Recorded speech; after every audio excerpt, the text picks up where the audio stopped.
ವೀಕ್ಷಕರೇ, ಯಾವುದೇ ರೀತಿಯ ಕಷ್ಟಗಳಾಗಿರ್ಬೋದು, ಯಾವುದೇ ರೀತಿಯ ಸಮಸ್ಯೆಗಳಾಗಿರ್ಬೋದು, ನಿಮ್ಮೆಲ್ಲ ಸಮಸ್ಯೆಗಳಿಗೆ ನಿಮಗಿರುವಂತಹ ಒಂದು ಪರಿಹಾರ ಅಂತ ಅಂದರೆ ನಿಮ್ಮ ಸ್ಕ್ರೀನ್ ಮೇಲೆ ಡಿಸ್ಪ್ಲೇ ಆಗ್ತಿರುವಂತಹ ನಂಬರ್.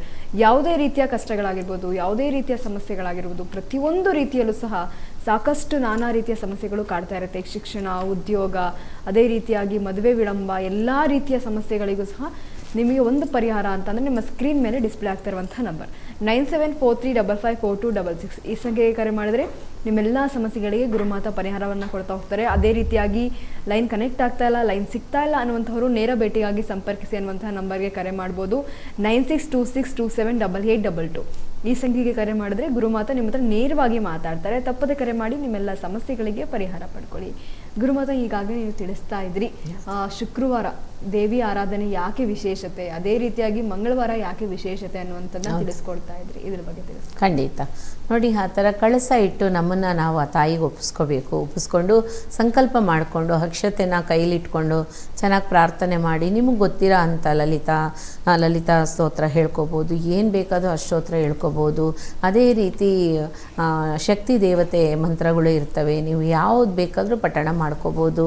ಅದೇ ರೀತಿ ಕೂತ್ಕೊಂಡಿದ್ದ ಜಾಗದಲ್ಲೇ ನೀವೇನು ಮಂತ್ರನೂ ಬರಿಬೋದು. ಅದೇ ರೀತಿ ಒಂದು ಲೆಟ್ರನ್ನು ನಿಮ್ಮ ಮನಸ್ಸಲ್ಲಿರೋ ಅಂಥ ನೆಗೆಟಿವ್ ಥಾಟ್ಸ್ ಎಲ್ಲನೂ ಒಂದು ಲೆಟ್ರಾಗಿ ಬರೆದ್ಬಿಟ್ಟು, ಆಮೇಲೆ ಆ ಲೆಟ್ರನ್ನ ಫುಲ್ಲಾಗಿ ನಿಮ್ಮ ಮನಸ್ಸಲ್ಲಿ ಬರೆದಿದ್ಮೇಲೆ ದೇವ್ರ ಹತ್ರ ಒಂದು 2 ನಿಮಿಷ ಇಟ್ಬಿಡಿ, ಮಡಚಿ ಇಟ್ಬಿಡ್ಬೇಕು. ಇಟ್ಬಿಟ್ಟು ಒಂದು 10 ನಿಮಿಷ ಬಿಟ್ಕೊಂಡೋಗಿ ಮತ್ತೆ ಅದನ್ನು ತೊಗೊಂಡು ನೀವೇನು ಬರೆದಿದ್ದೀರೋ ಅದನ್ನು ಮತ್ತೆ ಓದ್ಕೊಂಡ್ಮೇಲೆ ಅದರಲ್ಲಿ ಏನಿದೆ ಅನ್ನೋದು, ಏನು ಮಿಸ್ಟೇಕ್ಸ್ ಇದೆ, ಅದೇ ರೀತಿ ಏನೆಲ್ಲ ನೀವು ಬರೆದಿದ್ದೀರಾ ಅನ್ನೋದು ನಿಮಗೆ ಜ್ಞಾಪಕ ಬರುತ್ತೆ. ಆಗ ನಿಮ್ಮ ಮನಸ್ಸಲ್ಲಿ ಇದ್ದಿದ್ದನ್ನು ಅಲ್ಲಿ ಬರೆದಿರ್ತೀರ, ಅದೇ ನಿಮ್ಗೆ ಉತ್ತರ ಕೊಡುತ್ತೆ. ಹೌದು, ನಾನು ಇದು ಮಾಡ್ತಾ ಇದ್ದೀನಿ, ಇದನ್ನು ಕರೆಕ್ಟ್ ಇಲ್ಲ, ನನ್ನ ಹತ್ರ ಇದು ಮಿಸ್ಟೇಕ್ ಆಗಿದೆ, ಇದನ್ನು ನಾನು ಮಾಡಬಾರ್ದಾಗಿತ್ತು, ಈ ಥರ ಎಲ್ಲ ನಿಮಗೆ ರಿಪ್ಲೈ ನೀವು ಬರೆದಿರೋ ಅಂಥದ್ದು ಹಾಳೆ ಇದೆಯಲ್ಲ, ಪೇಪರು, ಅದು ಭೂಮಾದೇವಿ ಅಂತ ಅರ್ಥ. ನೋಡಿ, ಆ ಭೂಮಾದೇವಿ ಅಂತ ಅರ್ಥ ಹಾಳೆ. ಅದರಲ್ಲಿ ನೀವು ಬರೆದಿದ್ದಂಥ ಹಿಂಕಲ್ಲಿ ನಿಮ್ಮ ರಕ್ತನ ಚೆಲ್ಲಿ ಬರೆದಿರ್ತೀರ. ಆ ಹಾಳೆ ಮೇಲೆ ನಿಮ್ಮ ರಕ್ತನ ಚೆಲ್ಲಿ ಆ ರಕ್ತದಿಂದ ಬರೆದಿರ್ತೀರ. ಆ ರಕ್ತದಿಂದ ಆಗಿದ್ದಂಥದ್ದು ಭೂಮಿ ಮೇಲೆ ಇದ್ದಂಥ ಆ ಹಾಳೆ, ರಕ್ತದಿಂದ ಬರೆದಿದ್ದಂಥ ಪೆನ್ನಲ್ಲಿರುತ್ತಲ್ಲ ಹಿಂಕು, ಅದು ಎರಡೂ ಸೇರಿ ನಿಮಗೆ ಮನಸ್ಸಾಕ್ಷಿನೂ ಆತ್ಮಸಾಕ್ಷಿ ಎರಡು ಉತ್ತರ ಕೊಡುತ್ತೆ. ಏನು ಅಂತ ಅಂದರೆ, ನೀನು ಮಾಡಿದ್ದಂಥದ್ದೆಲ್ಲ ಇಷ್ಟು ಮಿಸ್ಟೇಕು ಬರೆದಿರ್ತೀರ, ಏನೇನಿದೆಯೋ ನಮ್ಮ ಮನಸ್ಸಲ್ಲಿರೋ ಅಂಥ ಕಷ್ಟನೂ ಸಹ ಬರೆದಿರ್ತೀರ, ಅದೆಲ್ಲನೂ ನಮಗೆ ರಿಪ್ಲೈ ಆಗುತ್ತೆ. ಯಾಕೆ ಅಂತಂದರೆ, ಹೌದು ನಾನು ಇದು ಮಾಡಬಾರ್ದಾಗಿತ್ತು, ಮಾಡಿದ್ದೀನಿ ಅಂತ ಬರೆದಿರ್ತೀರ, ಆಮೇಲೆ ನಾನು ಮಾಡಬಾರ್ದಾಗಿತ್ತು ಅಂತ ಆ ಸೆಕೆಂಡಲ್ಲೇ ನಿಮ್ಮನ್ನು ನೀವು ತಿದ್ಕೊಂಬಿಟ್ರ ಅಂತ ಅರ್ಥ. ನೋಡಿ, ಅದಕ್ಕೆ ಹೇಳೋದು, ಯಾವುದೇ ಒಂದು ಆಗಿರಲಿ ನಮ್ಮ ಮನಸ್ಸಲ್ಲಿ ನಮಗೆ ಗೊತ್ತಿಲ್ದಿರ ಮಿಸ್ಟೇಕ್ ಆಗೋಗಿದೆ ಅಂದರೆ ನಾವು ಕೂತ್ಕೊಂಡು ಒಂದು ಕ್ಷಣ ಮಾತ್ರದಲ್ಲಿ ಭಗವಂತನ ಪ್ರಾರ್ಥನೆ ಮಾಡಿದ್ರೆ, ರಾಯರೇ ನಂಗೆ ಗೊತ್ತಿಲ್ದಿರ ಮಾಡಿಬಿಟ್ಟೆ, ಇದನ್ನು ಸರಿಪಡಿಸು ಅಂದರೆ ಆ ಸೆಕೆಂಡಲ್ಲಿ ಸರಿಯಾಗೋಗ್ಬಿಡುತ್ತೆ. ನಾವು ಮರ್ತ್ಬಿಟ್ಟಿರ್ತೀವಿ, ಯಾವುದೋ ಒಂದು ಟೆನ್ಷನ್ ಇರ್ತೀವಿ. ಹಾಗಾಗಿ ಎಲ್ಲನೂ ಅದರಲ್ಲಿ ಬರೆದಿರೋದೆಲ್ಲನೂ ಜ್ಞಾಪಕ ಬರುತ್ತಂತೆ. ಜ್ಞಾಪಕ ಬರುವಾಗ ಕರೆಕ್ಟಾಗಿ ಒಂದೊಂದು ಸರಿಪಡಿಸ್ಕೋಬೋದು. ಅದನ್ನು ನೀವೇನು ಮಾಡ್ತೀರಾ ಮತ್ತೆ ಅಂದರೆ, ನೀಟಾಗಿ ಬೆಂಕಿಲಿಟ್ಟು ಫುಲ್ಲ ಭಸ್ಮ ಮಾಡಿಬಿಡಿ. ಬೆಂಕಿಲಿಟ್ಟು ಸುಟ್ಟಾಕ್ಬಿಡ್ಬೇಕು. ಹೊರಗಡೆ ತಂದು ಕಾಂಪೌಂಡಿಂದ ಹೊರಗಡೆ ಬಂದು ನೀಟಾಗಿ ಸುಟ್ಟಾಕ್ಬಿಟ್ಟು ಅಲ್ಲಿ ನೀರು ಇರಬೇಕು. ಸುಟ್ಟಾಕಿದಂಥ ಜಾಗದಲ್ಲಿ ನೀರು ಇದು ತೊಳೆದ್ಬಿಡ್ಬೇಕು. ಆ ದೋಷ ಫುಲ್ಲು ಪರಿಹಾರ ಆಗುತ್ತೆ. ನಮ್ಮಲ್ಲಿರೋಂಥ ನೆಗೆಟಿವ್ ಥಾಟ್ಸ್ ಫುಲ್ಲು ಹೊರಗಡೆ ಹೋಗುತ್ತೆ. ಅದಕ್ಕೆ ಹೇಳೋದು, ಯಾವಾಗಲೂ ನಮಗೇ ಗೊತ್ತಿಲ್ದಿರ ತುಂಬಾ ಮಿಸ್ಟೇಕ್ ಮಾಡ್ಕೊತೀವಿ. ಎಲ್ಲರೂ ಅಷ್ಟೇ. ಅದು ಯಾರೂ ನಾನು ಕರೆಕ್ಟು ಅಂತ ಹೇಳೋಕ್ಕೆ ಸಾಧ್ಯನೇ ಇಲ್ಲ. ಅದನ್ನು ಸರಿಪಡಿಸ್ಕೋಬೇಕು ಅಂತ ಅಂದರೆ ಖಂಡಿತ ಈ ರೀತಿ ಮಾಡಬೇಕು. ಆಮೇಲೆ ಕಳಸ ಇಟ್ಟು ಪೂಜೆ ಮಾಡೋದ್ರಿಂದ ಸಾಯಂಕಾಲ ಆದಮೇಲೆ ಅದನ್ನು ತೆಗೆದ್ಬಿಡ್ಬೋದಾ ಅಂತ ಒಬ್ಬೊಬ್ಬರು ಕೇಳ್ತಾರೆ. ಖಂಡಿತವಾಗ್ಲೂ ನೀವು ಇಷ್ಟೊತ್ತವರೆಗೂ ನೀವು ಇಟ್ಕೋಬೇಕು ಅಂತ ಆಸೆ ಇರುತ್ತೋ, ಒಂದು ಮ್ಯಾಕ್ಸಿಮಮ್ 8 ಗಂಟೆಗೆ ಎತ್ಬಿಡ್ಬೋದು. ಒಬ್ಬೊಬ್ಬರು ಶುಕ್ರವಾರನೇ ತೆಗೆಯೋದ ಅಂತ ಅನ್ನೋರು ಮಾರನೇ ದಿವಸ. ಇದು ನೀವು ಏನು ವ್ರತಕ್ಕೋಸ್ಕರ ಇಟ್ಕೊಂಡಿಲ್ಲ, ಪೂಜೆಗೋಸ್ಕರ ಇಟ್ಕೊಂಡಿರ್ತೀರ. ವ್ರತ ಮಾಡ್ತೀನಿ 13 ದಿವಸ, 15 ದಿವಸ, 8 ದಿವಸ, 9 ದಿವಸ, ಈ ಥರ 3 ದಿವಸ ಅನ್ನೋರು ಮಾತ್ರನೇ ಲೆಕ್ಕಾಚಾರ ನೋಡಬೇಕು. ಇಲ್ಲ ಅಂಥವರು ನೋಡಬೇಕಾಗಿರೋ ಅವಶ್ಯಕತೆ ಇರಲ್ಲ. ಹಾಗಾಗಿ ಆ ಕಾಯಿನ ಅದು ಪೂಜೆ ಮಾಡಿ ಸಂಜೆ ನೀವು ಎತ್ತಿದ ಮೇಲೆ ಆ ಕಾಯಿನ ಏನಾದರೂ ಸ್ವೀಟ್ ಮಾಡಿ ಎಲ್ಲ ಮಕ್ಕಳಿಗೆ, ಅಕ್ಕಪಕ್ಕದಲ್ಲಿರೋಂಥ ಮಕ್ಕಳಿಗೂ ಹಂಚಿ, ಮನೇಲಿರೋರು ಸಹ ತಗೊಳ್ಳಿ. ಆದರೆ ಸ್ವೀಟ್ ಮಾಡೋ ಅಂಥವ್ರು ಯಾವ ಕಾರಣಕ್ಕೂ ಸರಿ ನಾಯಿಗಾಗಲಿ ಕಾಗೆಗಾಗಲಿ ಅಥವಾ ಏನಾದರೂ ಒಂದು ಪಕ್ಷಿಗಳಿಗಾಗಲಿ ಕೊಡಬಾರ್ದು. ಯಾಕೆ ಅಂತ ಅಂದರೆ ನೀವು ಮಾಡಿರೋ ವ್ರತ, ನೀವು ಮಾಡಿರೋ ಅವತ್ತಿನ ದಿವಸ ಪ್ರಾರ್ಥನೆ ನಿಮಗೋಸ್ಕರನೇ ಮಾಡ್ಕೊಂಡಿರ್ತೀರ, ಅದನ್ನು ಎಲ್ಲೋ ನಾಯಿಗೋಸ್ಕರ ಹಾಕಬಾರ್ದು. ಯಾಕೆ ಅಂತ ಅಂದರೆ ಅದನ್ನು ಆ ಉಪವಾಸ ಇದ್ದಿದ್ದಂಥದ್ದು ಸ್ಫೂರ್ತಿ ಆಗಲ್ಲ, ಅದಕ್ಕೋಸ್ಕರ ಹೇಳೋದು. ಇಲ್ಲ ನಾನು ಉಪವಾಸ ಇದ್ದು ಇದೇ ಥರ 3 days ಮಾಡ್ತೀನಿ ಅಂತ ಅನ್ನೋರು ವ್ರತನ ಸ್ಟಾರ್ಟ್ ಮಾಡಿಕೊಂಡು 3 ದಿವಸ ಮಾಡಿದ್ರೆ ತುಂಬಾ ವಿಶೇಷತೆ. ಖಂಡಿತ ಒಳ್ಳೆಯದಾಗಲಿ. ಭಗವಂತನ ಆಶೀರ್ವಾದ ಆಗಲಿ, ತಾಯಂದಿರ ಆಶೀರ್ವಾದ ಆಗಲಿ, ಯಾವಾಗಲೂ ಅಮ್ಮನವ್ರ ಆಶೀರ್ವಾದ ನಮಗೆ ಬೇಕೇ ಬೇಕು. ನೋಡಿ, ಇವಾಗ ಧರ್ಮಸ್ಥಳಕ್ಕೆ ಹೋದರೆ ಅಮ್ಮನವ್ರನ್ನ ದರ್ಶನ ಮಾಡಿದಿರ ಎಷ್ಟೋ ಜನ ಬೇಗ ಬಂದುಬಿಡ್ತೀವಿ. ಖಂಡಿತ ಮಾಡಲಿ. ಇವಾಗ ಅಲ್ಲಿ ಹೋದರೆ ಖಂಡಿತ ಅಮ್ಮನವ್ರ ದರ್ಶನ ಮಾಡ್ತೀವಿ. ಆದರೆ 1 ಸೆಕೆಂಡ್ ಆದರೂ ನಿಂತು ಆ ತಾಯಿನ ದರ್ಶನ ಮಾಡಬೇಕು.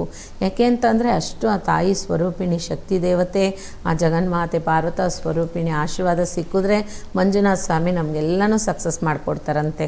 ಹಾಗಾಗಿ ಆ ಧರ್ಮಸ್ಥಳ ಮಂಜುನಾಥ ಸ್ವಾಮಿ ಅಮ್ಮನವ್ರ ಆಶೀರ್ವಾದನೂ ಸರಿ ಸದಾಕಾಲ ಎಲ್ರಿಗೂ ಇರಲಿ. ಗುರುವೇ ಶರಣಂ.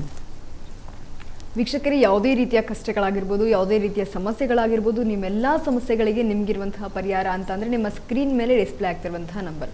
ಪ್ರತಿ ಬಾರಿಯೂ ಸಹ ಕಷ್ಟ ಅಂತ ಸುಮ್ಮನೆ ಕೂತ್ರೆ ಆಗಲ್ಲ. ಅದಕ್ಕೆ ಪರಿಹಾರವನ್ನು ಹುಡುಕೋದು ನಮ್ಮೆಲ್ಲರಿಗೂ ಸಹ ಇರುವಂತಹ ಜನ್ಮಸಿದ್ಧ ಹಕ್ಕು ಅಂತಲೇ ಹೇಳ್ಬೋದು. ಯಾಕೆಂದರೆ ಕಷ್ಟ ಬಂತು ಅಂತ ನಾವು ಕೈಕಟ್ಟು ಕೂತ್ಕೊಂಡ್ರೆ ಯಾವುದೇ ರೀತಿಯ ಸಮಸ್ಯೆಗಳು ಸಹ ನಮ್ಮಿಂದ ದೂರ ಆಗಲ್ಲ. ಖಂಡಿತ ನಿಮಗಿರುವಂತಹ ಎಲ್ಲ ಕಷ್ಟಗಳಿಗೆ, ನಿಮಗಿರುವಂತಹ ಎಲ್ಲ ಸಮಸ್ಯೆಗಳಿಗೆ ಪರಿಹಾರ ಬೇಕು ಅಂತ ಅಂದರೆ ನಿಮ್ಮ ಸ್ಕ್ರೀನ್ ಮೇಲೆ ಡಿಸ್ಪ್ಲೇ ಆಗ್ತಿರುವಂತಹ 9743554266 ಈ ಸಂಖ್ಯೆಗೆ ಕರೆ ಮಾಡಿದ್ರೆ ನಿಮ್ಮೆಲ್ಲ ಸಮಸ್ಯೆಗಳಿಗೆ ಗುರುಮಾತಾ ಪರಿಹಾರವನ್ನು ಕೊಡ್ತಾರೆ. ಅದೇ ರೀತಿಯಾಗಿ ನೇರ ಭೇಟಿಗಾಗಿ ಸಂಪರ್ಕಿಸಿ ಅನ್ನುವಂಥ ನಂಬರ್ ಸಹ ಇದೆ. 9626278822 ಈ ಸಂಖ್ಯೆಗೆ ಕರೆ ಮಾಡಿದ್ರೆ ಗುರುಮಾತಾ ನೇರವಾಗಿ ನಿಮ್ಮ ಹತ್ರ ಮಾತಾಡ್ತಾರೆ. ಕರೆ ಪಿಕ್ ಮಾಡಿಲ್ಲ ಅಂದರೆ ಮೆಸೇಜ್ ಹಾಕ್ಬೋದು. ಆ ಮೆಸೇಜ್ಗೂ ಸಹ ಗುರುಮಾತಾ ರಿಪ್ಲೈಯನ್ನು ಮಾಡ್ತಾರೆ. ಗುರುಮಾತಾ, ಇನ್ನು ಈಗಾಗಲೇ ನೀವು ಸಾಕಷ್ಟು ಬಾರಿ ತಿಳಿಸ್ಕೊಟ್ಟಿದ್ದೀರಾ. ಅಂದರೆ ಇವಾಗ ನಮಗೆ ಸಾಕಷ್ಟು ರೀತಿಯಲ್ಲಿ ಶತ್ರುಬಾಧೆಗಳು ಕಾಡ್ತಾ ಇರುತ್ತೆ. ಹೌದು.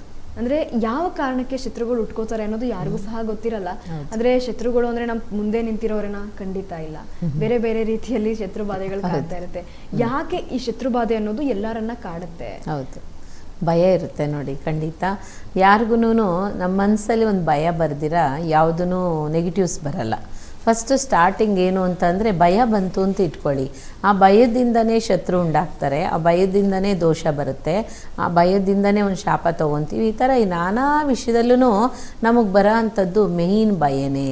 ಆ ಭಯ ಇರಬಾರ್ದು ಯಾವಾಗ್ಲೂ. ಏನಕ್ಕೆ ಅಂದರೆ ಭಯ ಏನಕ್ಕೆ ಪಡಬೇಕು? ಆ ಭಗವಂತನಿಗೆ ಭಯ ಪಡಬೇಕು. ನಮಗಿಂತ ದೊಡ್ಡವ್ರು ಯಾರಿರ್ತಾರೋ ಭಯ ಪಡಬೇಕು. ನಮ್ಮ ಕುಟುಂಬದಲ್ಲಿರೋ ಅಂಥ ತಾಯಿ ತಂದೆಗಾಗಲಿ, ಅಣ್ಣ ತಮ್ಮಂದಿರ, ಅಕ್ಕ ತಂಗಿದಿರಾಗಲಿ ನಾವು ಈ ಥರ ಭಯ ಪಡ್ಬೋದು.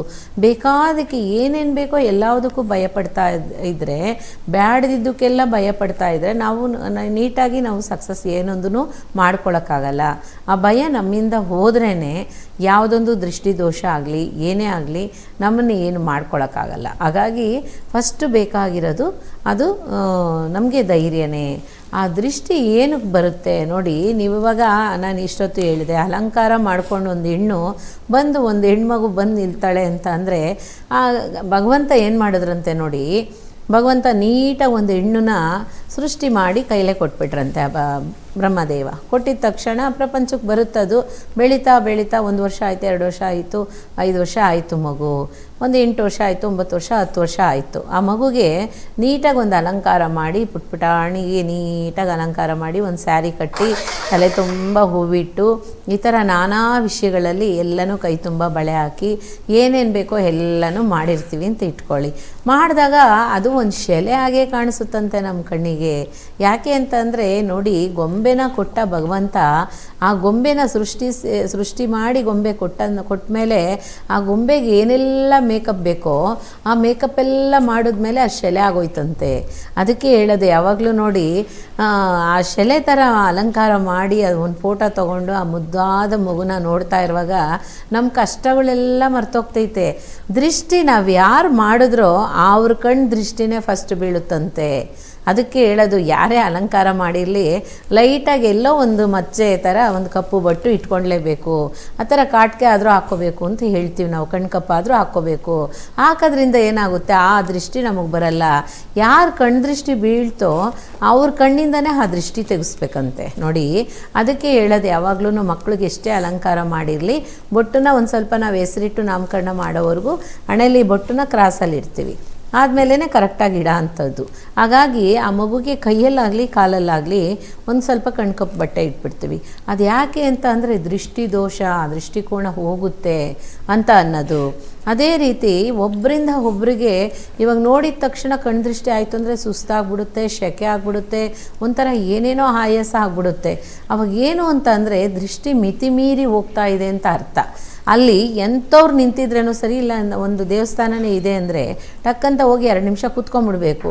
ಆ ಬಾಗಿಲು ಹಾಕಿದ್ದಾರೆ ಅಂದ್ರೇನು, ಬಾಗಿಲು ಹಾಕಿರೋ ಜಾಗದಲ್ಲಿ ಆ ಹೊಸ್ಲು ಮೇಲೆ ಇರುತ್ತೆ ನೋಡಿ ಆ ಮಣ್ಣನ್ನ, 1 ಸೆಕೆಂಡ್ ಆ ಮಣ್ಣನ್ನು ಉಜ್ಜಿಬಿಟ್ಟು ಲೈಟಾಗಿ ಹಣೆಯಲ್ಲಿ ಹಚ್ಕೊಂಡ್ಬಿಡ್ಬೇಕು. ಹಚ್ಕೊಂಡಿದ್ದ ತಕ್ಷಣ ಆ ಮೃತ್ತಿಗೆ ಬಂದು ನಮ್ಮ ಹಣೆಯಲ್ಲಿ ಬಿತ್ತು ಅಂತ ಅರ್ಥ. ಆಗ ನಮಗೇನು ಬಂದಿದೆಯೋ ತಲೆ ಮೇಲೆ ಒಂದು ಮೃತ್ಯುನೇ ಬಂದಿದ್ರೇನು ಸಹ ಆ ಬಟ್ಟು ಇಟ್ಕೊಂಡಿದ್ದ ತಕ್ಷಣ ಅದು ತಡೆಯುತ್ತಂತೆ. ಅದಕ್ಕೆ ಹೇಳೋದು, ಯಾವುದೇ ಒಂದು ದೃಷ್ಟಿ ಆಗಿರಲಿ ಅವರು ಇದನ್ನು ನಮ್ಮ ಮೇಲೆ ಬೀಳಬಾರ್ದು ಅಂದರೆ ಬೇಕಾದಷ್ಟು ನಾವು ಮಾಡ್ಕೊಳ್ಳೋ ಅಂಥದ್ದು.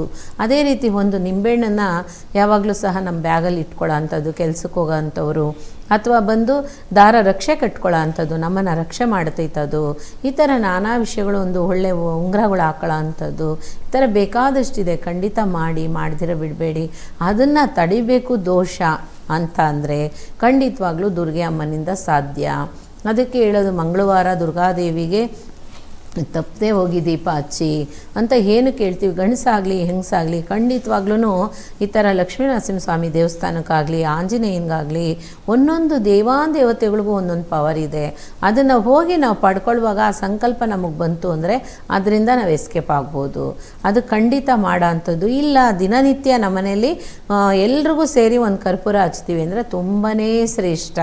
ನೋಡಿ, ದಿನನಿತ್ಯ ಸಾಯಂಕಾಲ ರಾತ್ರಿ ನಾವು ಮಲ್ಕೊಳ್ಳುವಾಗ ಬಾಗಿಲಾಕ್ಬಿಟ್ಟು ನಾವು ಮಲ್ಕೊಳ್ಳೋ ಅಂಥ ಟೈಮಲ್ಲಿ ಗೇಟಿಗೆ ಹೊರಗಡೆ ರೋಡಲ್ಲಿ ಒಂದು ಕರ್ಪೂರನ ಎಲ್ಲರಿಗೂ ಇಡೀ ಮನೇಲೇ ಎಲ್ರಿಗೂ ಫಸ್ಟು ಸ್ವಾಮಿ ಹತ್ರ ಮತ್ತು ಎಲ್ಲರ ಹತ್ರನೂ ದೃಷ್ಟಿ ತೆಗೆದ್ಬಿಟ್ಟು ಅದು ಹೊರಗಡೆ ತೊಗೊಂಡೋಗಿ ಹಚ್ಚಿದ್ರೆ ಭಾರಿ ಒಳ್ಳೆಯದು. ಇವತ್ತಿನ ದಿವಸ ಕರ್ಮ ಕಳೀತು, ದೃಷ್ಟಿಗಳಾಗಲಿ ಪಾಪಗಳಾಗಲಿ ಶಾಪಗಳಾಗಲಿ ನಮ್ಮಿಂದ ದೂರ ಆಯಿತು ಅಂತ ಅರ್ಥ. ಅದು ಮಕ್ಕಳಿರೋ ಮನೆಯಲ್ಲಿ ಖಂಡಿತ ಮಾಡಿ. ಆ ಕರ್ಪೂರ ಯಾಕೆ ಕರಿಯುತ್ತೋ ಅದೇ ರೀತಿ ಆ ಮಗು ಮೇಲಿಂದ ಇದ್ದಿದ್ದಂಥ ದೃಷ್ಟಿಕೋನ ಖಂಡಿತ ಸರಿಯಾಗ್ಬಿಡುತ್ತೆ. ಇಲ್ಲ ಅಂತಂದರೆ ಇನ್ನೂ ಜಾಸ್ತಿ ಆಗುತ್ತೆ, ಹಠ ಹಿಡಿಯೋಕ್ಕೆ ಜಾಸ್ತಿ ಆಗ್ತಾರೆ. ಆ ಥರ ಮಾಡಿದ್ರೆ ತುಂಬಾ ಒಳ್ಳೆಯದು. ಗುರುವೇ ಶರಣಂ.